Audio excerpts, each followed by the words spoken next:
मनोकामना पूर्ण होण्याआधी श्री स्वामी समर्थ महाराज आपल्याला हे गुप्त संकेत देतात. श्री स्वामी समर्थ महाराजांच्या कृपेची चाहूल आपल्याला कशी लागते? भक्तांनो, तुमच्या आयुष्यात अचानक अडचणीत वाढ होत आहे का? ज्या गोष्टी आधी सुरळीत चालल्या होत्या त्या अचानक बिघडू लागल्या आहेत का? नाती दुरावत आहेत का? लोक गैरसमज करत आहेत, पण मनाच्या आत कुठेतरी एक शांत विश्वासही जाणवतो आहे. तर लक्षात ठेवा, हे सर्व काही विनाकारण घडत नाही. अनेक भक्तांच्या अनुभवानुसार मनोकामना पूर्ण होण्याआधी श्री स्वामी समर्थ काही सूक्ष्म संकेत देतात. आज आपण तेच संकेत समजून घेणार आहोत. अडचणी अचानक वाढतात. मनोकामना पूर्ण होण्याआधी आयुष्यात अनेक अडथळे वाढतात. कामं अडतात, योजना फसतात, लोक साथ सोडतात. पण आध्यात्मिक अर्थ असा होतो, स्वामी तुमची परीक्षा घेत असतात. कारण जे मोठं मिळणार असतं त्याआधी मन मजबूत केलं जातं. यात दुसरा जो मुद्दा आहे तो म्हणजे नाती दूर जाऊ लागतात. काही लोक अचानक आयुष्यातून निघून जातात, गैरसमज होतात.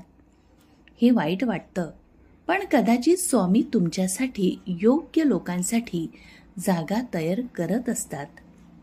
जुनं नातं तुटल्याशिवाय नवीन चांगलं नातं येत नाही.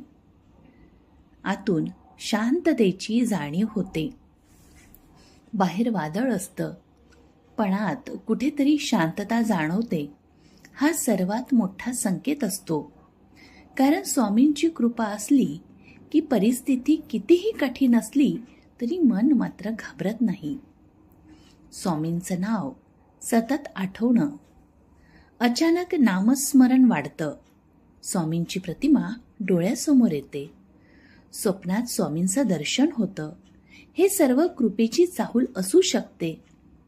लहान लहान सकारात्मक संकेत मिळणं, अचानक चांगली बातमी, एखादा फोन कॉल, अनपेक्षित मदत, मनात आलेली सकारात्मक ऊर्जा, हे सर्व सूक्ष्म संकेत असू शकतात की तुमची प्रार्थना ऐकली गेली आहे. याचा आध्यात्मिक अर्थ म्हणजे मनोकामना पूर्ण होण्याआधी आयुष्य बदलायला सुरुवात होते. काही गोष्टी दूर होतात, काही नवीन गोष्टी जवळ येतात आणि या प्रक्रियेत आपलं मन शुद्ध होतं. स्वामी आधी मार्ग स्वच्छ करतात, मग आशीर्वाद देतात.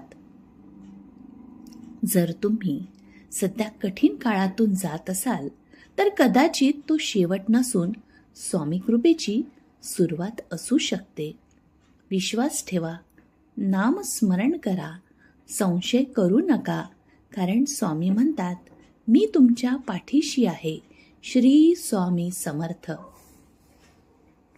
जर आपल्याला व्हिडिओ आवडला तर लाईक, शेअर आणि सबस्क्राईब करा आणि कमेंटमध्ये अवश्य लिखा श्री स्वामी समर्थ.